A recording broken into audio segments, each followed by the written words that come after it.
काल जळगाव येथे भारतीय जनता पार्टीच्या मंत्र्यांनी आणि सर्व आमदारांनी पत्रकार परिषद घेतली। मला वाटतं की सर्व आमदार मंत्री एकत्र येऊन पत्रकार परिषद घेतात ही पहिली वेळ आहे। मला आनंद वाटला असता की ही पत्रकार परिषद शेतकऱ्यांच्या कर्जमाफीविषयी, शेतकऱ्यांच्या प्रश्नाविषयी, जिल्ह्याच्या विकासाविषयी झाली असती तर अधिक आनंद झाला। परंतु नाथाभाऊला टार्गेट करून ही पत्रकार परिषद सर्व आमदारांना घ्यावी लागली आणि इथल्या मंत्र्यांना घ्यावी लागली। त्यांनी का घेतली पत्रकार परिषद हे मी समजू शकतो, त्यांची मजबुरी मी समजू शकतो। त्यांची इच्छा नसताना त्यांना पत्रकार परिषद घ्यावी लागली हे मला माहिती आहे। त्यामुळे सर्व आमदारांचे वेगवेगळे विषय योग्य त्या वेळी आपण काढू, काय करायचे आहे तर त्या तरीकेने मांडू। फार मला आपल्या आमदारांवर फारसं बोलायचं नाही आहे, कारण हे आमदार मीच वाढवलेले आहे, मीच घडवलेले आहे। आता आपलेच पोर आहे, त्याच्यामध्ये कधी चुकाही घडतात, कधी गौरवही करतात, ते नंतर आपण त्यांच्या संदर्भात समाजासमोर जाऊन मांडू। मूळ प्रश्न असा आहे की सर्व पत्रकार परिषद झाली यांची, पण जी पत्रकार परिषद मुळामध्ये घ्यायची होती किंवा राज्यभर जो विषय चाललाय हनी ट्रॅपिंगचा आणि प्रामुख्यानं प्रफुल्ल लोढाचा, त्या संदर्भात एकही शब्द बोलले नाही, फक्त नाथाभाऊला टार्गेट करत बसले। आणि ह्या सर्वात महत्त्वाचं म्हणजे मंगेश चव्हाणने एक मोठा आरोप नाथाभाऊवर केला आणि तो म्हणजे चारित्र्यावर। मला जवळपास 1980 पासून तर आजपर्यंत 45 वर्ष झाले मी सक्रिय राजकारणात आहे। भाजपचे काम करतोय, खरेदी विक्रीचा चेअरमन होतो, सहकारी संस्थांचा अनेक वर्ष होतो, जिल्हा बँकेत 25 वर्ष आहे, अनेक ठिकाणी मी नेतृत्व केलेला आमदारकी म्हणून गिरीश म्हणतो मी 35 वर्षाचा आमदार झालो, मी 36व्या वर्षात आहे। कारण मी विधान परिषद सदस्य असल्यामुळे त्याच्यापेक्षा 1 वर्ष मी जास्त आहे। गिरीश महाजन मंत्री आहे, त्या अर्ध्या खात्याचे मंत्री आहे। मी आतापर्यंत 12 खात्याचा कॅबिनेट मंत्री होतो आणि युती सरकारच्या वेळेस 6 खात्यांचा कॅबिनेट मंत्री होतो, 18 खात्यांचा कॅबिनेट मंत्रीपद मी भोगलाय। हे आपले गिरीश भाऊ अर्ध्या खात्याचे कॅबिनेट मंत्री आहे, त्यांना पूर्ण खातं सुद्धा मिळालेलं नाही आहे। पण मूळ प्रश्न असा आहे की या ठिकाणी मी आव्हान देतो मंगेश चव्हाणांना की माझ्याविषयी एक छोटीशी जरी गोष्ट असेल तुमच्याकडे पुराव्यानिशी ती समाजासमोर दाखवा। गप्पा काय मारता, समाजासमोर दाखवा। मी राजकारणातून निवृत्त होईल, एक शब्द काढणार नाही। बाकी मी असं राजकारणातून निवृत्त होणार नाही। मी जनमानसाचा प्रतिनिधी आहे, 45 वर्ष मी जनमानसामध्ये काम केलं आहे। जनतेचे प्रश्न महाराष्ट्राच्या विधानसभेत प्रकर्षाने मी मांडलेले आहे। शेतकऱ्यांचे, शेतमजुरांचे, साऱ्यांचे प्रश्न मांडण्याची भूमिका मला जनतेने दिलेली आहे। जोपर्यंत मी राजकारणामध्ये आहे तोपर्यंत हे प्रश्न मी मांडणार आहे, भांडणार आहे, काढणार आहे, चालू ठेवणार आहे। नुसतं सर्वांनी काही म्हटलं की तुम्ही वा म्हणून होणार नाही, पण याचे पुरावे द्या आणि आयुष्यातनं राजकारणात निवृत्त होईल। मूळ प्रश्न प्रफुल्ल लोढाचा आहे, मूळ प्रश्न गिरीश महाजनांचा आहे। गिरीश महाजनांचं नाव वारंवार का महिलांच्या संदर्भामध्ये येतं हा माझ्यासमोर असलेला मूळ प्रश्न आहे। गिरीश महाजनांचं माझं काम कार्यकर्ते म्हणतात गिरीश महाजनांचं नाव घेतं, मी घेतच नाही बाबा। पहिल्यांदा असं आहे की प्रफुल्ल लोढाने गिरीश महाजनांच्या संदर्भामध्ये म्हटलं की याचे सगळे पुरावे माझ्याकडे आहे, जर हे मी बटन दाबलं तर सगळा हिंदुस्तान में टहलका मच जाएगा, असं त्याचा शब्द आहे, माझे नाही आहे। हे गिरीश महाजनांविषयी बोललेला प्रफुल्ल लोढा आहे। मग प्रफुल्ल लोढाने गिरीश महाजनांचंच का नाव घेतलं? दुसरं असं आहे की यामध्ये मागच्याही कालखंडामध्ये गिरीश महाजनांचे एका IAS महिला अधिकाऱ्याचे संबंध आहे असा आरोप मी नव्हता केला, तर अनिल थत्ते नावाच्या एका पत्रकारानं केला होता। पण त्यांनाही गिरीश महाजनांचंच नाव त्या IAS महिला अधिकाऱ्याशी का जोडावं असं वाटलं? तिसरं महत्त्वाचं असं आहे की महाराष्ट्राच्या विधानसभेमध्ये माननीय अजितदादा पवारांनी विधानसभेमध्ये हे सांगितलेलं आहे। त्याची क्लिप मी तुम्हाला ऐकून दाखवतो, नंतर मग तुमच्याशी बोलता ऐकून दाखवतो क्लिप। आता माझं भाषण होतं अंकल काकीला सांगितलं काकी काकीला बघावं लागेल आता हा अजितदादांचा महाराष्ट्राच्या विधानसभेमधला काय म्हणतात भाष्य आहे. त्यांनी गिरीश महाजन त्यावेळेस त्यांना मधून मधून बोलत होते त्यावेळेस अजितदादांनी याच्यामध्ये म्हटलेलं आहे, काका बसा गुपचूप, नाही तर मला काकीला सांगावं लागेल तुमच्या मागे किती काकी आहे. मग या किती काकी आहे ते गिरीश अजित पवारांनी का म्हटलं असं की गिरीश भाऊंच्या काकीशिवाय आणखी किती काकी आहे. हे तर मी म्हटलं नव्हतं, अजितदादांनी म्हटलं. काल अजितदादा म्हणाले की पुरावा द्या. आता पुरावा द्यायची दादा गरज काय, तुम्ही स्वतःच बोललेलं नाही, तेवढे पुरावे तुम्ही शोधायचे. हा प्रफुल्ल लढा हा तुमच्या ताब्यात आहे, माझ्या नाही आहे. तुमच्या ताब्यामध्ये हा प्रफुल्ल लोढा आहे. त्या प्रफुल्ल लोढाच्याकडून माहिती काढण्याचा प्रयत्न तुम्ही करत आहात. माझा तर मागच्या वेळचा डाव केला मी की याचं प्रफुल्ल लोढाकडनं जी माहिती जमा करते त्याच्यामध्ये जर मंत्र्यांचे काही असतील तर ते बाहेर येण्याची शक्यता नाहीच. सरकार हा प्रकार करता येते तिथं दडपण्याचा प्रकार करत आहे. म्हणून काल जे आमच्या कोटपे सरांनी विनंती केलेली आहे तीच मी परत सांगतो की प्रफुल्ल लोढाचे नार्को टेस्ट करा, सारं दूध का दूध पाणी का पाणी समोर येईल, त्याचे नार्को टेस्ट करा ना तुम्ही. मग या संदर्भामध्ये मूळ विषय घेऊन प्रफुल्ल लोढांचा विषय सोडून हनी ट्रॅपच्या संदर्भामधलं सोडून नाशिकचा हनी ट्रॅप आहे, ठाण्याचा हनी ट्रॅप आहे, या संदर्भात आपल्या अंधेरीचा हनी ट्रॅप आहे, पुण्याचा हनी ट्रॅप आहे. हनी ट्रॅप हा विषय आहे ना, त्याच्याविषयी बोलत जा ना. त्याची चौकशी काय झाली, त्याच्यामध्ये समोर काय आलं, किती मुलींचे नावं समोर आले, किती अधिकाऱ्यांचे नावं समोर आले. हा तुमच्या ताब्यात माणूस आहे ना, त्याचा शोध तुम्ही घ्यायचा ना, आम्ही कशाला त्याच्यामध्ये हे पडायचं आहे. मग त्या संदर्भामध्ये त्याचे नार्को टेस्ट करत त्याच्यावर 3 गुन्हे दाखल आहे. तुम्ही वारंवार गिरीश महाजनांनी चॅलेंज केलं, त्यांनी माझ्यावर मुलाच्या संदर्भामध्ये हा हत्या आहे का खून आहे का त्या संदर्भात आत्महत्या आहे वगैरे वगैरे प्रश्न उपस्थित केले. मी आजही चॅलेंज सांगतो, मी मला खालच्या स्तरावर बोलता येईल मंगेश महाजनसारखं, काय म्हणतात त्या मंगेश कोण आहे तो त्याच्यासारखं, पण मी चॅलेंज अजूनही करतो गिरीश महाजनांना, तू वारंवार मुलाच्या संदर्भामध्ये बोलतो, खोटं बोलतो, तुला खोटं बोलण्याची सवय आहे आणि त्या माध्यमातून जर म्हणतो आहे तर मी तुला चॅलेंज करतो, असेल खरी ताकद तुझ्यामध्ये तर मुलाच्या खुनाच्या संदर्भातले सीबीआयची चौकशी करा. ते आव्हान स्वीकारायचं म्हणजे हा प्रश्न सुटला, आपण मिटेल कसा. सीबीआयची चौकशी करा, सत्य जनतेसमोर भ्रम का पसरवत आहात. पुरावा द्या. नाथाभाऊ म्हणतो पुरावा द्या, तुम्ही म्हणता पुरावा द्या, मग तसे पुरावे द्या ना तुम्ही पण की नाथाभाऊच्या चारित्र्यावर पुरावा द्या एखादा पुरा. मी तर राजकारणात नाही, आयुष्यभर मी जपलाय आणि मी गप्पा केल्या आहेत, तासन तास गप्पा केल्या आहेत. गुलाबी गप्पा नाही केल्या, गप्पा केल्या पण माझ्या मुलींशी केल्या. दुसऱ्याच्या मुलीशी नाही किंवा दुसऱ्याच्या बायकोशी नाही गप्पा केल्या, माझ्या मुलींशी मी गप्पा केल्या.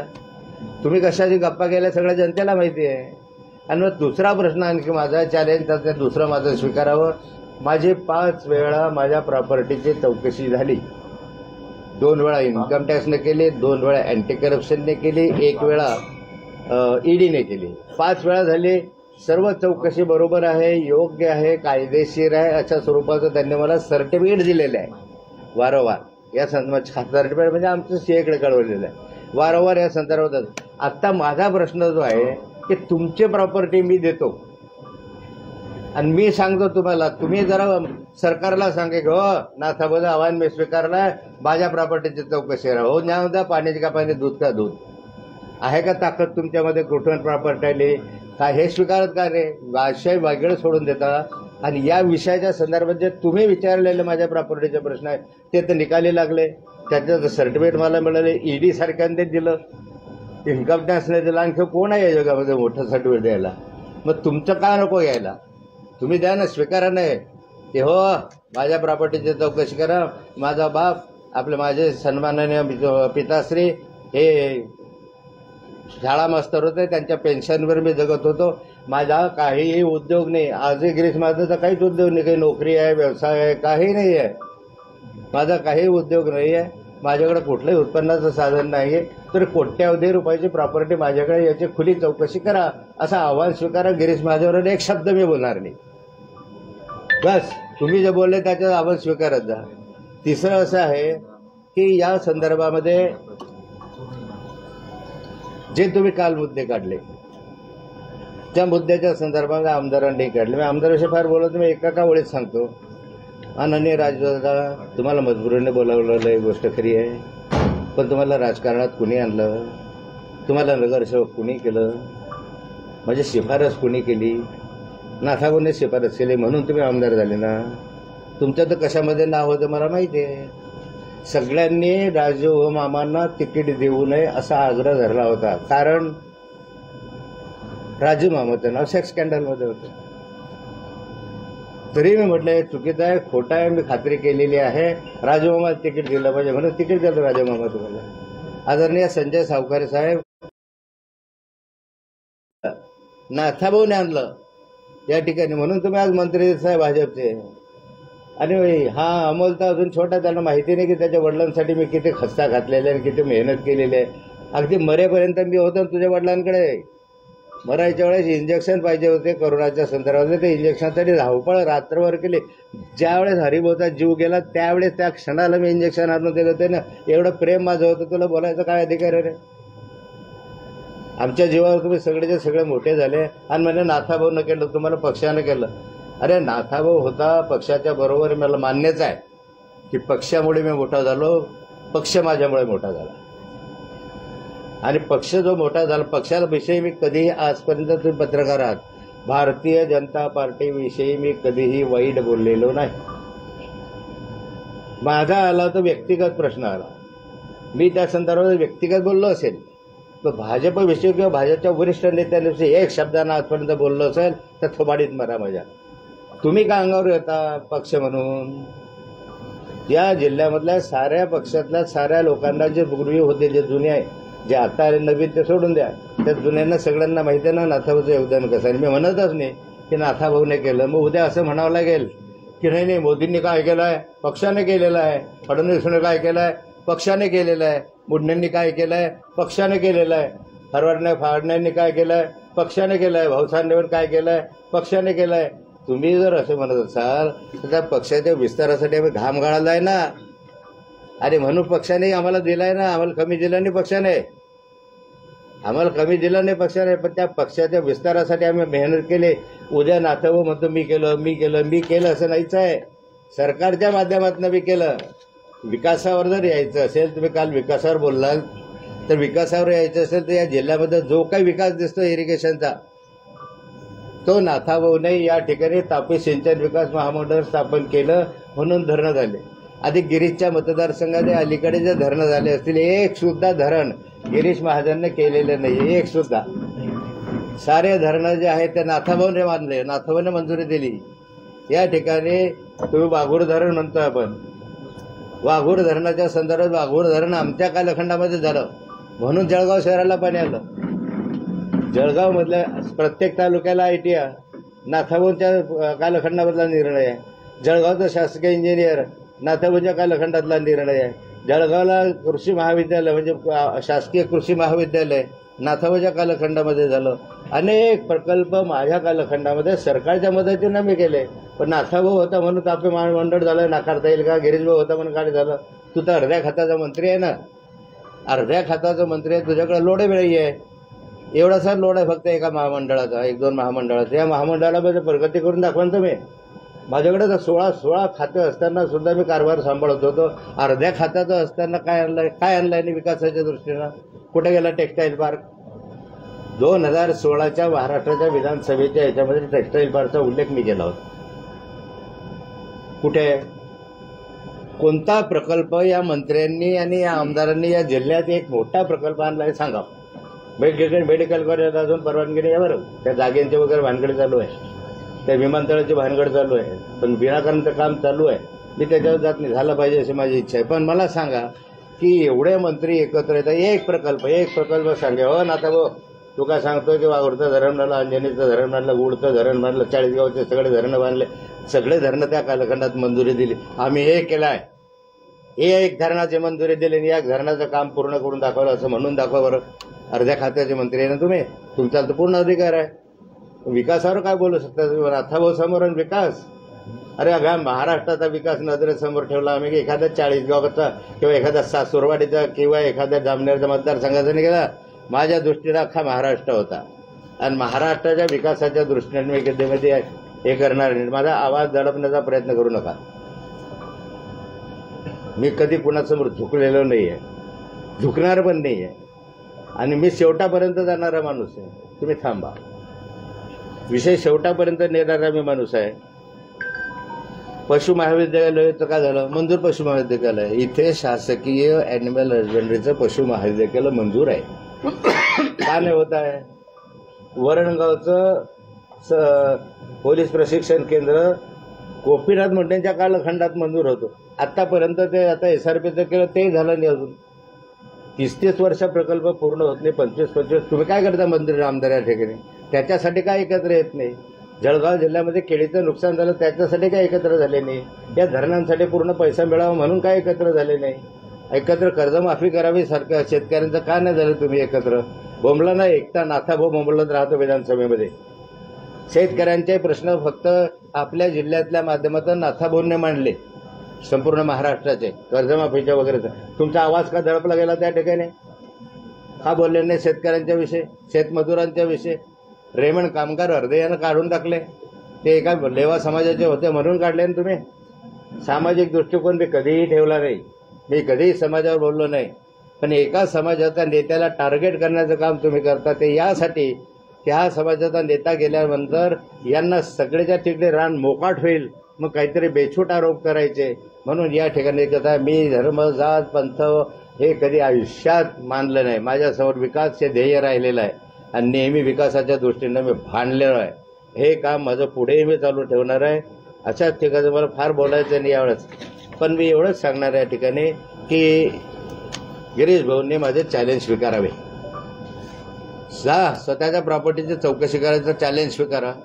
जा मुलाच्या ह्याच्यातली CBI चौकशी करण्याचं चॅलेंज स्वीकारा. जा त्या ठिकाणी प्रफुल्ल लोढाचे नार्को टेस्ट करायचं चॅलेंज स्वीकारा, जे आमच्या काय म्हणतात खोडपे सरांनी काल मागितली. तसे स्वीकारायला चॅलेंज. का मागे पडताय, का पळ काढताय? त्यावेळेस आमदारांना जमा करून आमदारांनी एकत्रित मागणी करणं. हो नाथाभाऊ काय बडबड करतोय? खरा गिरीश महाजनच्या प्रॉपर्टीची चौकशी आमची सर्वांची मागणी आहे. तुमच्यात हिंमत करा. नाथाभाऊच्या वारंवार खोटं बोलून जनतेला दिशाभूल करायचे, भ्रमनिराश करायचा, हे आम्हाला मान्य होणार नाही. मी शेवटापर्यंत जाईल, तुम्ही मला वेळ द्या. तुम्ही एक वेळ कॉमेंट वाचा. हे काय बोलता याच्यावर कॉमेंट वाचून दाखवा तुम्हाला. इतक्या घाणेरड्या कॉमेंट्स आहेत त्याच्या संदर्भातल्या की तुम्हाला वाचून दाखवणं सुद्धा अवघड. त्यांनी नुसत्या त्यांच्या बोलण्यावरच्या कॉमेंट्स फक्त वाचावं, फक्त कॉमेंट्स वाचा. माझं बोलणं काहीच नाही आहे. त्यांच्या बोलण्यावरच्या ज्या कॉमेंट्स आलेल्या आहे त्या कॉमेंट्स, ह्या कॉमेंट्स आहे तुमच्यात देतो. ह्या कॉमेंट्स एवढ्या मोठ्या प्रमाणावर कॉमेंट्स आहेत, मी तुम्हाला देतो. त्याच्यामध्ये महाजन म्हणाले त्याच्या मुलाची खून की आत्महत्या, एकनाथ खडसेंचा थेट चॅलेंज आहेत. काय म्हणाले? कॉमेंट बघ. लोक त्याला सांगताय कॉमेंट बघ. काय लोक म्हणतात ते रवींद्र कदम. खडसे साहेबांवर अशा प्रकारचे आरोप लावणं म्हणजे गिरीश महाजन किती खालच्या स्तराला जाऊ शकतात हे त्यांनी दाखवून दिलं. मुंडे खडसे यांनी हा पक्ष राज्यात चांगल्या पद्धतीने वाढवला, पण त्यांच्या वृक्षाला या गिरीश महाजनसारखे विषारी फळं देखील लागले. कोणतंही पान हा बोलतो आणि लगेच मूर्ख म्हणतो की ते खालच्या पातळीवरचा आहे. हा गिर्या मूर्ख आणि बेअक्कल आहे. हे कोणतंही पान काढा तुम्ही याच्याविषयी. या पानावर हे अशा आहेत की चमच्याचा चमचा नाथाभाऊ मंगेश चव्हाणच्या बापाच्या वयाचा माणूस, मंगेश चव्हाणांच्या बापाच्या वयाचा माणूस आहे. संयमित भाषेत एकमेकावर टीका जरूर करावी, मात्र भाषेची मर्यादा पाळा. म्हणजे एकनाथ खडसेने आईचं दूध पाहिलं असेल तर असे मंगेश चव्हाण सर्वच आईचं दूध पिऊन मोठे झालेले आहे, कुत्रीचं दूध पिलेले नाही.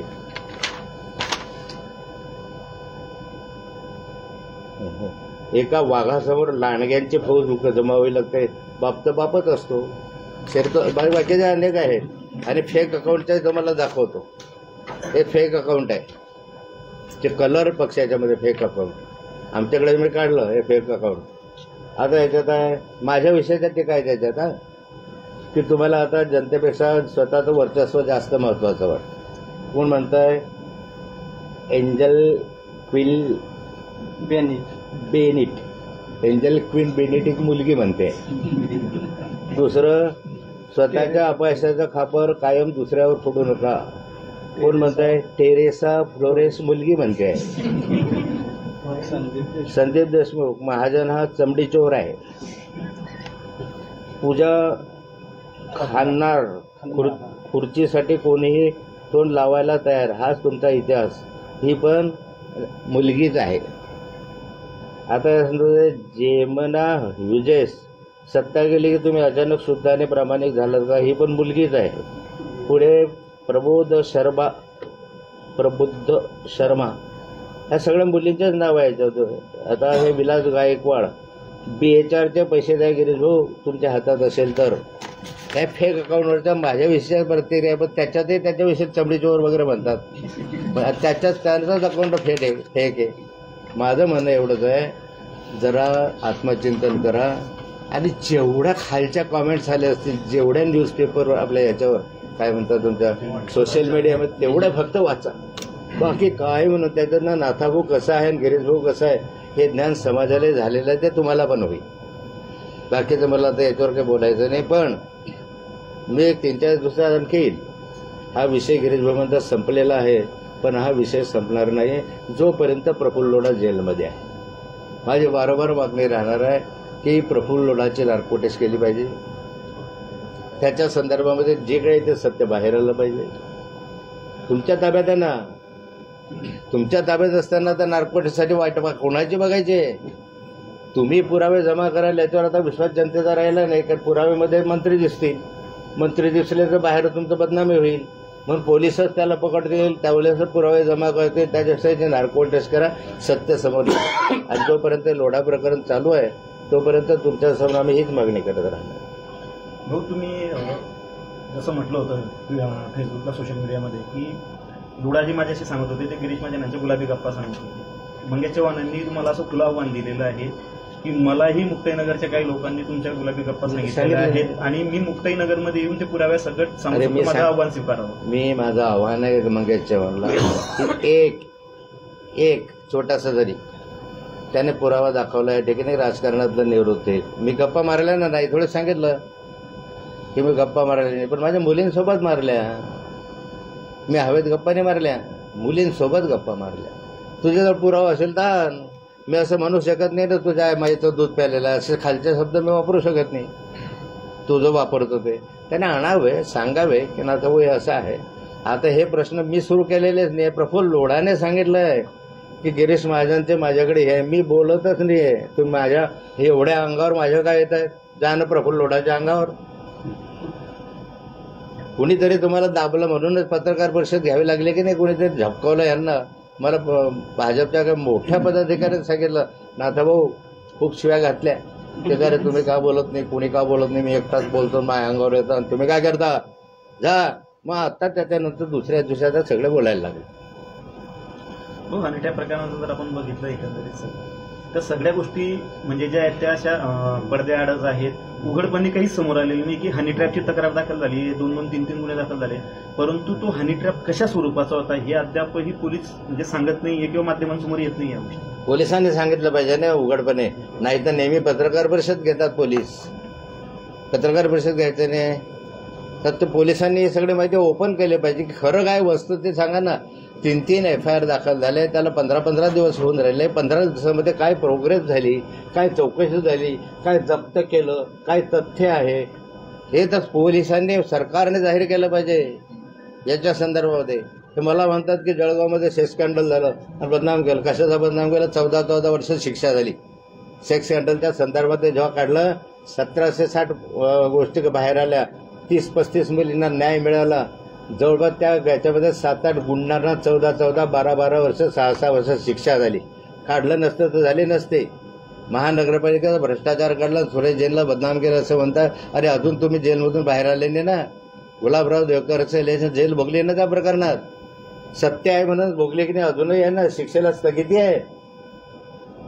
मी काढलं नसता त्या भ्रष्टाचार पचला असता की नाही, अजून तर 3 भ्रष्टाचार बाहेर नाही याचे, विमानतळाचा वगैरे वगैरे. त्याच्यात अजून चौकशा सुरू व्हायच्या, अजून सुटणार नाही आहे. जे नाथाभाऊ मागे लागला त्याच्यामधून जे काही आहे ते सत्य बाहेर आलं. मग ते जळगाव महानगरपालिका जो सेक्स स्कॅन्डल असं याच्यामधूनही प्रफुल्ल लोढाने काय तुमच्याकडे दिलं, काय निघालं, सरकारने जाहीर करावं, म्हणजे हा विषय संपेल. त्यांनी पत्रकार परिषदेमध्ये काही गुन्हे नाथाभाऊंनी जबरदस्ती दाखल केलेले आहेत. आतापर्यंत पदाधिकाऱ्यांना संपवण्याचं काम, भाजपाच्या पदाधिकाऱ्यांना असतील यांना संपवण्याचं काम एकनाथ खडसेंनी केलेलं आहे आणि एकनाथ खडसेंचं हे काम असंच असतं असं त्यांनी पुरावे सकट दाखवलेले आहेत कोणते पुरावे? की कोणाकोणावर गुन्हे दाखल केलेले आहेत. कोणाकोणावर सांगा ना तुम्ही, कोणाकोणावर? तुम्ही सांगा कोणाकोणावर दाखल केले. उलट माझ्यावर खोटे गुन्हे दाखल झाले. माझ्यावर काय संबंध आहे ईडीचा? मला सांगा की ईडीचा माझा काय संबंध आहे? तुम्ही समजून सांगा. मी आणखी 10 वर्ष जेलमध्ये. यांनी गिरीश महाजन वगैरेंनी ईडीचे खोटे गुन्हे माझ्यावर दाखल केले. मी जामीनवर आलो, यांच्या मदतीने ना आलो. महाराष्ट्रामध्ये देशामध्ये पहिलं उदाहरण आहे की नाथाबू आणि त्याचे मिसेस हे अटक न होता मला सुप्रीम कोर्टानं जामीन दिलाय. पहिलं उदाहरण आहे. मी कुणाच्या उपकाराने न आलो. माझे जावई जेलमध्ये यांनी जबरदस्तीने टाकले. काय संबंध नसता एका चांगल्या माणसाला अडकवण्याचा प्रयत्न केला यांनी. अडकवायचं असतं तर यांच्या जावयांच्या परावर कशा प्रॉपर्टी आल्या, कुठून आल्या, याची उत्तरं का मिळत नाही? मी कधीही कुणावर अन्याय केला नाही.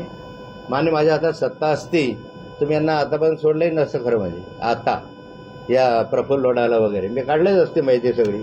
पण सत्तेच्या जोरावर हे प्रफुल्ल लोढाकडची माहिती दडपतात असा माझा संशय आहे. तो बघायला गेलं तर जे प्रफुल्ल लोढा आहे अद्यापही भाजपाचे कार्यकर्ते म्हणून मानले जाते. अद्यापही त्यांच्याकडे भाजपाचं आता गिरीश महाजनांनाच प्रश्न मी विचारतो की प्रफुल्ल लोढा दारुडे आहे, प्रफुल्ल लोढा नालायक आहे, प्रफुल्ल लोढा चोर आहे, प्रफुल्ल लोढावर लासलगावला 30 लाख का 25 लाख खंडणी देण्याच्या संदर्भातला गुन्हा दाखल आहे.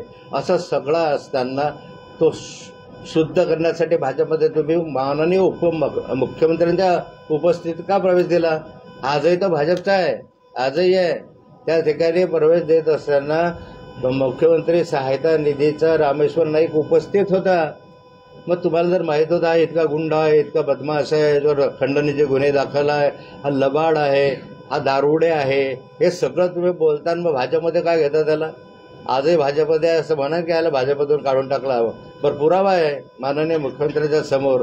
तुम्हाला पेढा भरवल्याचा पुरावा आहे. मग कसं काय घेतला असं? असे नालायक माझं भाजपमध्ये घेतले कसे? आणि आताही कोणते भाजपमध्ये जे आहेत त्याच्यामध्ये किती लोक तुम्ही घेतलेले आहेत असे लोढासारखे? सांगा ना जरा. तो आपल्यावर आरोप चालले होता आपण भाजपात स्वतः पदाचा राजीनामा केला होता. मात्र भाजपाच्या एवढ्या लोकांवर आरोप होता. मात्र अद्यापही भाजप कुठल्या हे बघा, माझ्यावर आरोप झाला नुसता की तुम्ही एक मीटिंग घेतली आणि कॉन्फ्लिक्ट ऑफ इंटरेस्टसाठी तुम्ही राजीनामा दिला पाहिजे. माझा काही आर्थिक संबंध नव्हता. मी काही जमीन खरेदी केलेली नाही. 1 रुपयाचा माझा दुरान्वय कोणत्याही व्यवहाराशी संबंध नाही. माझ्यावर ईडीचा गुन्हा का दाखल झाला की मी कॉन्फ्लिक्ट ऑफ इंटरेस्ट करायला तुम्हाला घेतला. नैतिकतेच्या आधारावर तुम्ही राजीनामा दिला पाहिजे.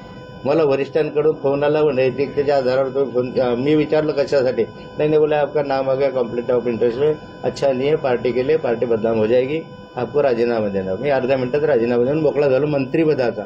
पण आता जर चित्र पाहतोय तर भाजपमधले जेवढे काही दिसत असतील तुम्हाला ते कसे आहेत हे तुम्हाला माहिती आहे की आता ज्यांच्यावर ईडीच्या कारवाया झाल्या, ज्यांच्यावर 70,000 कोटी भ्रष्टाचाराचा आरोप मी आणि देवेंद्र फडणवीस साहेबांनी केला, ज्या विखे पाटलांवर आम्ही ईडी बीडीचे गुन्हे दाखल केले, सरनाईकांवर ईडीचा गुन्हा दाखल झाला, किती नावं घेऊ तुम्हाला?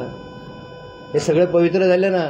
फक्त नागपावचा पवित्र होता ज्याने कॉन्फ्लिक्ट ऑफ इंटरेस्ट केले. द्या ना राजीनामे. एवढे आरोप होत आहे तर रमीचा आरोप होता का राजीनामा देत नाही?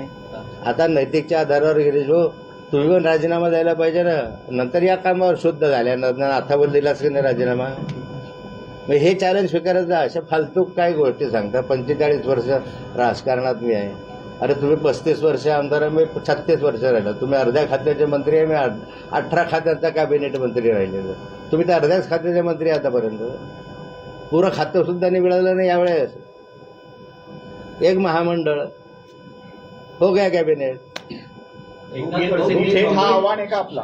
गिरीश महाजनांना थेट हा आव्हान आपलं राजीनामा? नाही, माझं काही आव्हान नाही. माझं ते आव्हान सांगितलं मी तुम्हाला सांगितलंय वारंवार. ते सांगितले तेच आव्हान त्याने स्वीकारावे आणि त्यांना सांगा स्वीकारा तुम्ही.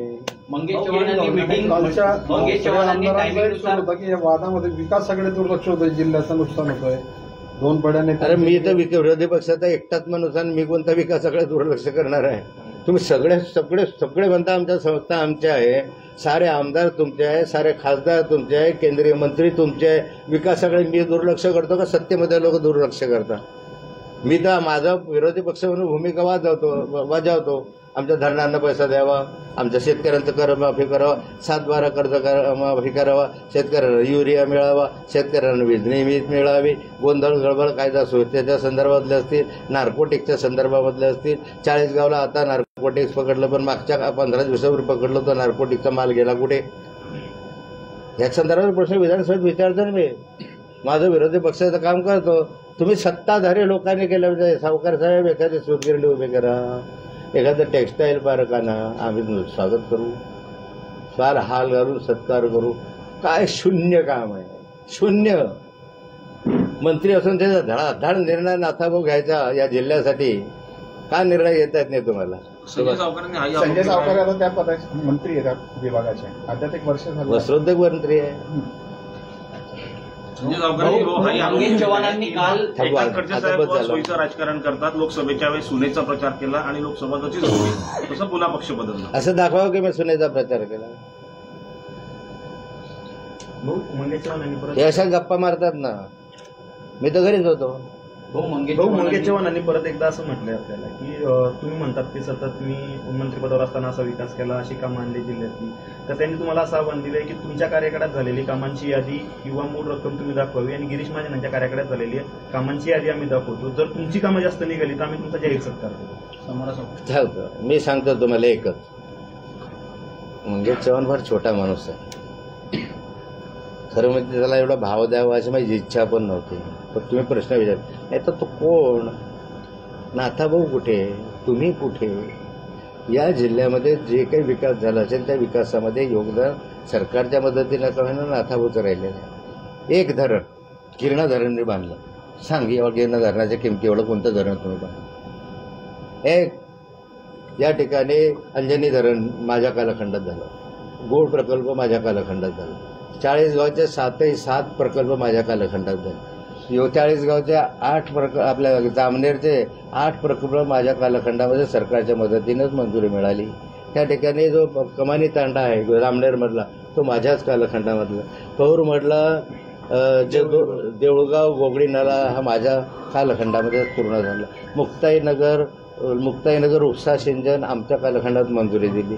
जळगाव बोदवड आपलं पुरा काकोडा बोदवड उपसा सिंचन माझ्या कालखंडात झालं. वरणगाव उपसा सिंचन आमच्या कालखंडामध्ये मंजूर झाली. आता काम पूर्णत्वास आलेलं. शेळगाव बॅरेज आमच्या कालखंडातलं झाले. अंमळनेर बॅरेज आमच्या कालखंडातलं झालं. वाघूर धरण आमच्या कालखंडातलं झालं. गिरणालय झालं, गावावर झालं. वाघूर धरण, सारंगखेडा, सुलवाडा, प्रकाशा सारे बॅरेजेस आमच्या कालखंडामध्ये झाले. सिंदखेड्याचे प्रकल्प आमच्या कालखंडामध्ये झाले. आमच्या किती आणखी तर मला पाठही नाही, मी तर विसरून नाही गेलो, इतके काम आहेत. आता याची बेरीज करा आणि एक काम असं गिरीश भाऊंनी सांगितलं, एक काम पूर्णत्वास. 25 वर्ष गेले ना तुम्ही. 10 वर्ष मंत्रिमंडळात आहे, मी 2 वर्ष होतो. इरिगेशन मंत्री फक्त 2 वर्ष होतो.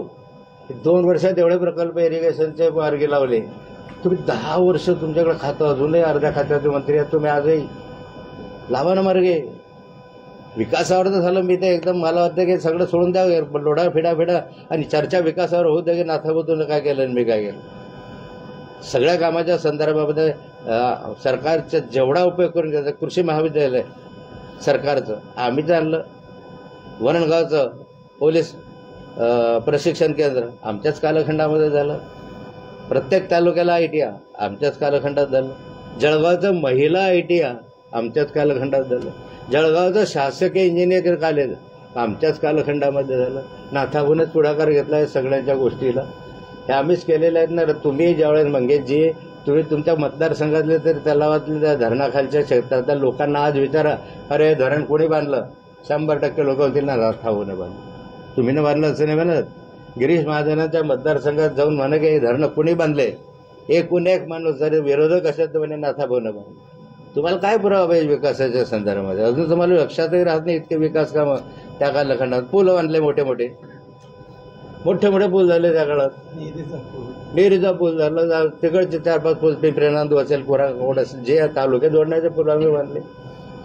कितीतरी पूल बांधले, कितीतरी. अरे सर्वात महत्वाची बाब या तालुक्यात जिल्ह्यातली केली असेल तर 100 कोटी रुपये त्या काळात अर्थमंत्री असताना 97-98ला 100 कोटी रुपये मी या सगळ्या उपसा सिंचन योजनेचं जे कर्ज आहे ते माफ केलं.